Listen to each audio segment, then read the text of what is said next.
ठीक है, जो साइकोथेरेपी वर्ड है वो कहां से आया? साइकोथेरेपिया। और ये वर्ड जो है, ये वर्ड जो है किसने दिया था? वॉल्टर कूपर डेंडी ने। और कब दिया था? 1853 में।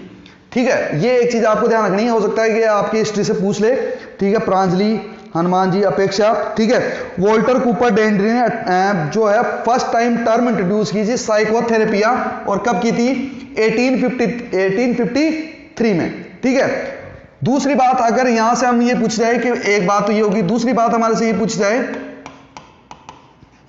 देखिए जनरली कोई भी होता है father of psychotherapy, father of psychotherapy. देखिए कुछ इंपॉर्टेंट चीजें हैं, ये क्वेश्चन सेशन स्टार्ट होने से पहले हमारे को पता होनी चाहिए। तो अगर आप लोगों को पता है कि फादर ऑफ साइकोथेरेपी किसको कहा जाता है, या फादर ऑफ मॉडर्न साइकोथेरेपी किसको कहा जाता है, तो जल्दी से कमेंट करके आंसर बताइए कि who is the father of psychotherapy. Psychotherapy का फादर जो है वो किसको कहा जाता है।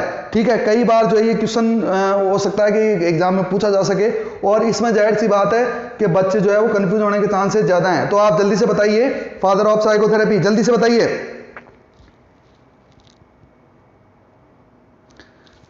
Moolchand good evening, good evening, very good evening.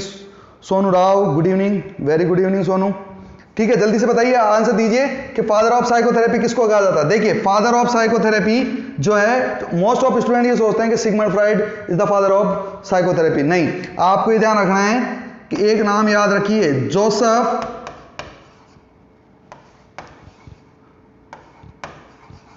Breuer. Joseph Breuer को कंसीडर किया जाता है फादर ऑफ साइकोथेरेपी। जोसेफ, देखिए जैसे मैंने कहा था कोमल का आंसर आया है कि सिगमंड फ्राइड। देखिए सिगमंड फ्राइड जो है इनको बोला जाता है, सिगमंड फ्राइड इनको बोला जाता है फादर ऑफ साइको एनालिसिस। इनको बोला जाता है फादर ऑफ साइको एनालिसिस, क्योंकि साइको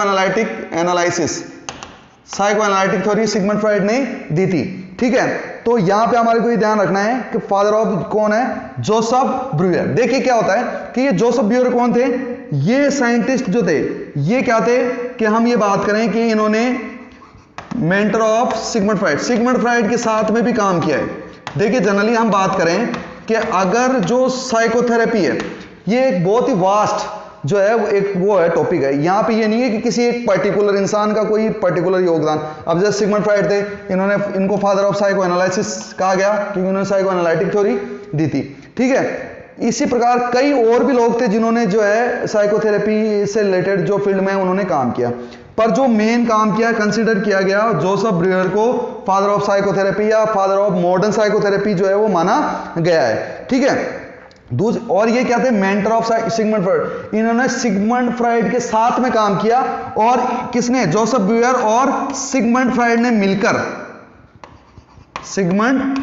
मिलकर अपने एक प्राइवेट क्लिनिक पे जो है वो किसका यूज किया? हिप्नोसिस। किसका यूज किया? हिप्नोसिस का यूज किया। किस पे? हिस्टीरिया क्लाइंट पे। किस पे? हिस्टीरिया क्लाइंट पे। सिगमंड फ्राइड के साथ में मिलकर जोसेफ ब्रूअर ने क्या किया? हिप्नोसिस जो है साइकोथेरेपी का टाइप है, इंडिविजुअल साइकोथेरेपी में आता है, उसका टाइप है, उसका यूज किया किस पे? हिस्टीरिया क्लाइंट पे। और ये जोसेफ ब्रूअर जो थे, ये क्या थे? साथ ही साथ को ऑथर। क्या थे? को ऑथर, मतलब सिगमंड फ्राइड के साथ में ये को ऑथर थे। किसमें? एक बुक लिखी गई थी हिस्टीरिया पे, बहुत इंपॉर्टेंट बुक थी, स्टडी ऑन हिस्टीरिया। ये बुक लिखी गई थी सिगमंड फ्राइड और जोसेफ ब्रूअर के दोनों के द्वारा मिलकर। तो ये भी किसने लिखी थी? जोसेफ ब्रूअर ने लिखी थी। तो इसलिए इनको बोला गया फादर ऑफ साइकोथेरेपी। ठीक है, बाद में इन्होंने आगे भी जो है साथ में काम किया। फिर इन्होंने क्या हुआ कि इनके कंसेप्ट जो थे वो अलग अलग थे। एक तरफ जहां सिगमंड फ्राइड ये कहते थे कि जो सेक्सुअलिटी रहती है वो मेन बेसिक रूट रहता है किसमें? किसी भी इंडिविजुअल में मेंटल इलनेस होने का। जबकि जोसेफ ब्रूअर ये कहते थे कि ट्रॉमा, क्या चीज? ट्रॉमा और इमोशनल रेस्पॉन्स, ट्रॉमा और इमोशनल रेस्पॉन्स जो होता है वो डिपेंड करता है, या उससे क्या होता है, उससे किसी भी इंडिविजुअल में उसके बेसिस पे या उसके आधार पर किसी इंडिविजुअल में किसी प्रकार की मेंटलनेस डेवलप होती है।